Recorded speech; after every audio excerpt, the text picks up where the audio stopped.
कुर्बानी के बड़े जानवर यानी ऊंट, गाय, बैल वगैरह, उनके हिस्सों में कम से कम 7 हिस्से, 7 से ऊपर ना हो। 8 होंगे, 9 होंगे तो कुर्बानी नहीं होगी। और अगर 7 हिस्सों से कम हो जाए, मसलन 6 है या 5 है, तो फिर कुर्बानी ठीक हो जाएगी।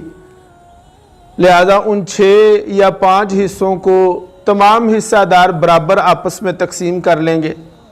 या इसकी एक शक्ल ये भी है कि किसी को 2 हिस्से दे दें, किसी को 3 दे दें, किसी को 1 दे दें, इस तरह करके 7 पूरे कर लें।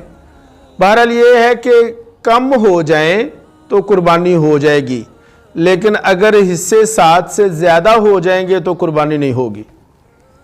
और इसकी एक और सूरत ये भी है कि कोई हिस्सेदार ऐसा है जो एक हिस्से में आधे या तिहाई का शरीक होता है, तो ये बात भी नोट कर लें कि किसी हिस्सेदार का आधे या तिहाई हिस्सा में शरीक होना ये भी शरअन जायज़ नहीं है, कुर्बानी नहीं होगी।